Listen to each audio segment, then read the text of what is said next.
오늘은 조선 역사상 가장 비극적이고 또 가장 강렬했던 한 페이지를 함께 넘겨볼까 합니다.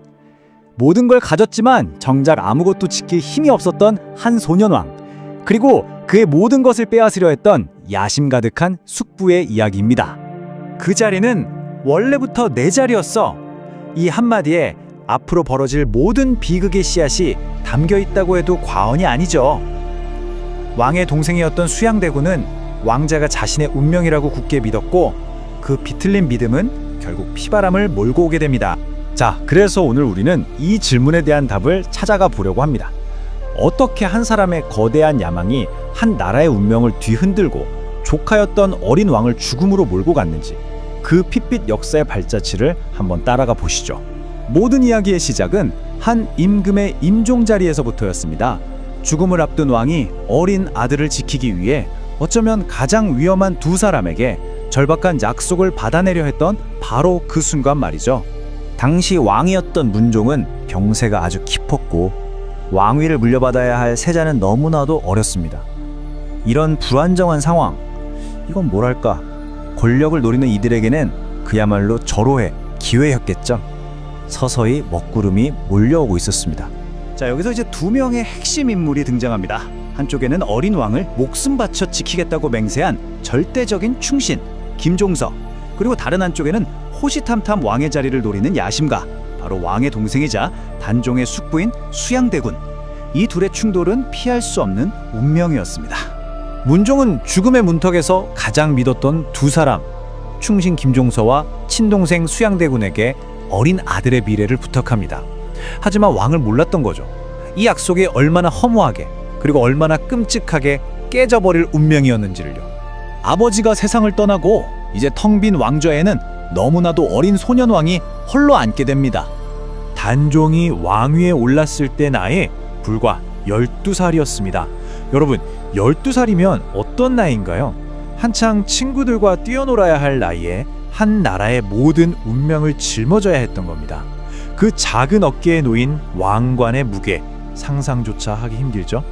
이 말에서 단종의 그 깊은 외로움이 느껴지지 않으세요? 화려하고 넓은 궁궐은 어린 단종에게는 차가운 감옥이나 다름없었습니다. 기댈 곳 하나 없이 철저하게 혼자였던 거죠. 바로 이 외로운 소년의 마음속 틈을 정확히 파고든 사람이 바로 숙부 수양대군이었습니다. 함께 사냥도 가고 자신의 집으로 불러서 편하게 쉬게 해주면서 세상에서 가장 믿음직하고 다정한 숙부인 척 했던 겁니다. 그 가면 뒤에 숨겨진 칼날을 어린 왕은 전혀 알아채지 못했죠. 이게 정말 이 이야기의 가장 비극적인 아이러니입니다. 단종은 자신을 해칠 단 한 사람에게 자신의 목숨을 지켜달라고 애원하고 있는 거잖아요. 앞으로 닥쳐올 그 끔찍한 비극을 암시하는 가장 슬픈 장면이라고 할 수 있겠습니다. 그리고 마침내 다정한 숙부의 가면을 벗을 때가 왔습니다. 오랫동안 발톱을 숨기고 있던 호랑이 수양대군이 드디어 움직이기 시작합니다. 조선 역사상 가장 피비린내 나는 쿠데타, 바로 계유정난의 막이 오르는 순간입니다. 믿기 어렵겠지만 이 모든 일은 단 하룻밤 사이에 벌어졌습니다. 수양대군은 자신의 계획의 가장 큰 걸림돌이었던 김종서를 무참히 살해하고 그 길로 궁궐을 장악해서 모든 권력을 자신의 손아귀에 넣습니다. 그의 계획은 무서울 정도로 치밀하고 또 무자비했습니다. 첫째, 단종의 유일한 방패였던 김종서를 제거한다. 둘째, 왕을 완벽하게 고립시킨다. 셋째, 자신에게 반대하는 모든 세력을 쓸어버린다. 이 세 단계만으로 그는 사실상 왕이 된 거나 마찬가지였습니다. 쿠데타 이후 조정은 그야말로 수양대군의 세상이었습니다. 이제 그 누구도 그의 말에 반기를 들 수 없었죠.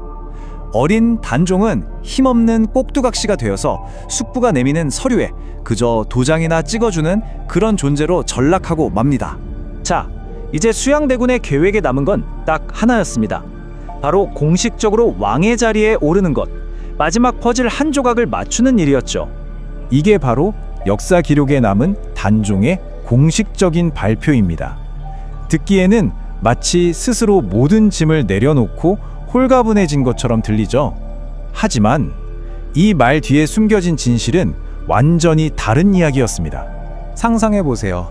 이제 고작 14살이 된 소년 왕, 주변을 서슬퍼런 칼을 든 군사들이 가득 에워싸고 있는 그 풍경을요. 거부할 수도 도망칠 수도 없는 완벽한 압박 속에서 어린 왕에게 선택지는 없었습니다. 이건 스스로 왕위를 물려주는 양위가 아니라 힘으로 빼앗는 찬탈이었던 거죠. 이제 왕위마저 빼앗긴 소년, 단종의 짧았던 생애, 그 마지막 장을 한번 들여다보겠습니다. 왕에서 상왕으로, 상왕에서 평민으로, 그리고 결국엔 역적으로 불과 몇 년 사이에 한 소년의 신분은 그야말로 나락으로 떨어졌습니다.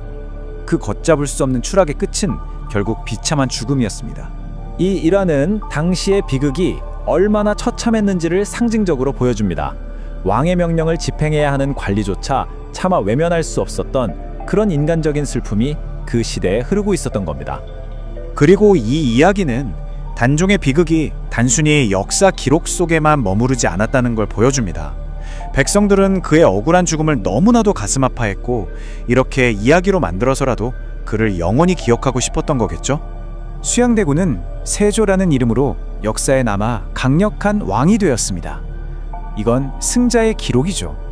하지만 수백 년이 흐른 지금까지도 사람들은 패배한 소년왕, 단종의 슬픈 이야기를 결코 잊지 않고 있습니다.